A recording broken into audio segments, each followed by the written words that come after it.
Bon, on va passer donc sur 4 points maintenant. Les principes globaux de diversification, que c'est la diversification géographique, sectorielle, monétaire et par classe d'actifs. Vous êtes prêts? Est-ce que vous pensez que vous êtes bien diversifié? Je vais savoir dans les chats. Qui ici est bien diversifié? Je vais savoir qui est diversifié géographiquement, sectoriellement, en termes monétaires et par classe d'actifs. Vous avez tous cette diversification ou pas? Peut-être vous êtes juste concentré dans les actions, par exemple. Vous n'avez pas de biens immobiliers, c'est que sur les actions. Peut-être vous avez la diversification géographique, sectorielle et monétaire, mais pas la classe d'actifs. Vous considérez que vous êtes bien diversifié? Bonsoir tout le monde qui est arrivé après. Nelly, Pablo, Jacques, Eric, Mika, Sébastien, moi, Jacques, yes. Je connais bien ton portefeuille, Jacques. Toi, tu es bien diversifié. Laurent, bonsoir Laurent. Parce qu'il y a beaucoup de gens qui pensent qu'ils sont bien diversifiés, mais sont jetés un œil sur les portefeuilles. Ce n'est pas bien le cas. Allez, on va passer sur les diversifications géographiques du coup. Il faut savoir que les États-Unis, ils pèsent entre 40 et 65% du poids mondial. Actuellement, plutôt à 65%. Mais si vous regardez l'histoire de la bourse, les États-Unis ont pesé historiquement 35, 45%. Et pourquoi ils ont explosé à 65% de poids? Vous allez voir tout à l'heure un graphique que je vais vous montrer qui montre que les sociétés de technologie sont les secteurs de technologie, c'est les secteurs qui pèsent les plus dans les marchés actuellement. Et c'est justement à cause de ces booms de la technologie où la majorité des sociétés sont américaines, que donc les États-Unis ont commencé à peser beaucoup dans les marchés mondiaux.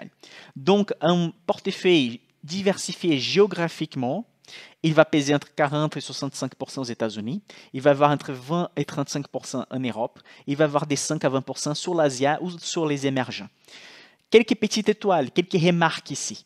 Toujours, on va tomber sur les biais de la maison. Par exemple, en France, on a les PA, donc on a les bénéfices d'acheter des actions européennes et ne pas payer d'impôts pendant qu'on fait la négociation, simplement au moment qu'on va faire les retraits.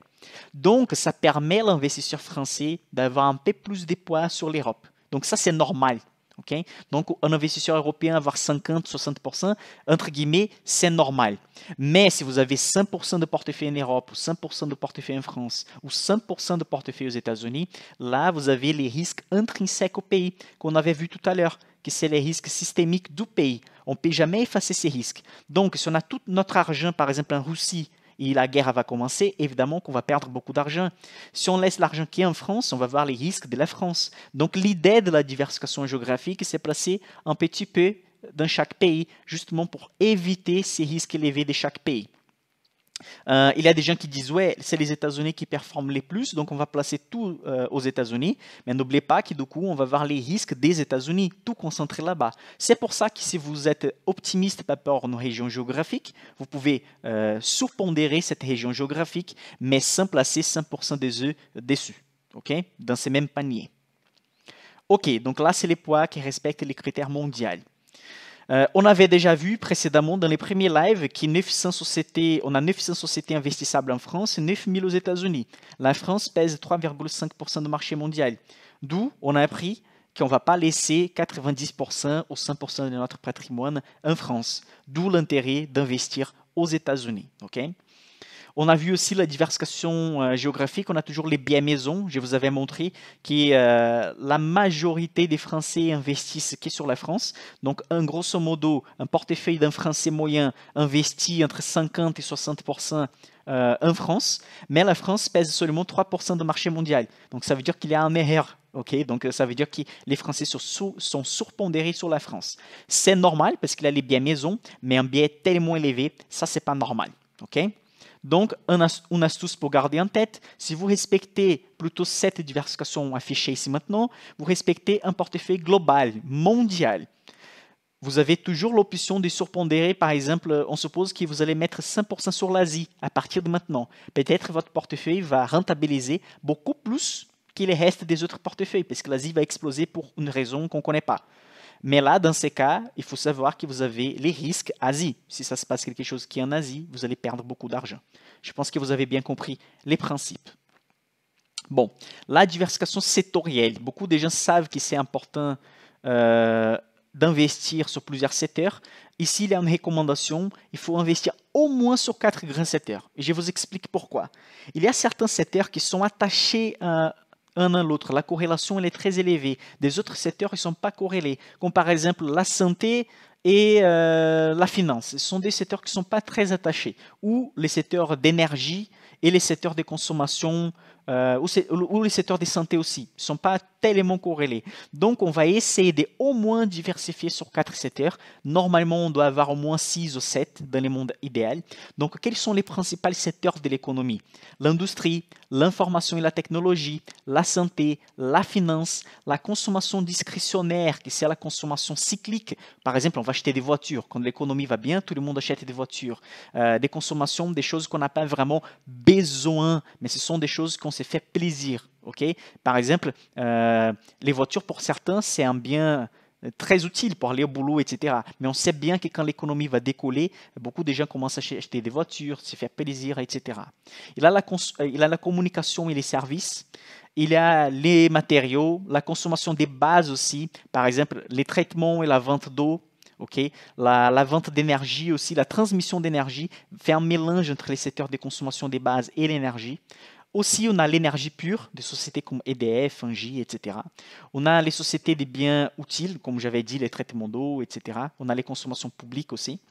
Et on a les real estate. Les real estate, c'est l'immobilier. Donc, pour ceux qui pensent que la bourse est un concurrent de l'immobilier, non, l'immobilier, c'est juste un secteur de la bourse. Donc, tous les biens immobiliers, on peut investir presque dans le monde entier en utilisant la bourse. Donc, l'astuce qu'on garde ici, c'est que 4 secteurs, c'est déjà pas mal, mais dans le monde idéal, 6 ou 7 secteurs, ça fait bien pour la diversification de portefeuille.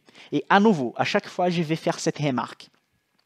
Si vous voulez gagner plus que les marchés, si vous voulez avoir un portefeuille risqué, si vous voulez avoir des rentabilités beaucoup plus élevées que celles de marché, vous allez concentrer votre portefeuille dans une région géographique ou dans un secteur. Mais il faut savoir que si ces secteurs-là ne vont pas performer bien, vous allez perdre beaucoup d'argent.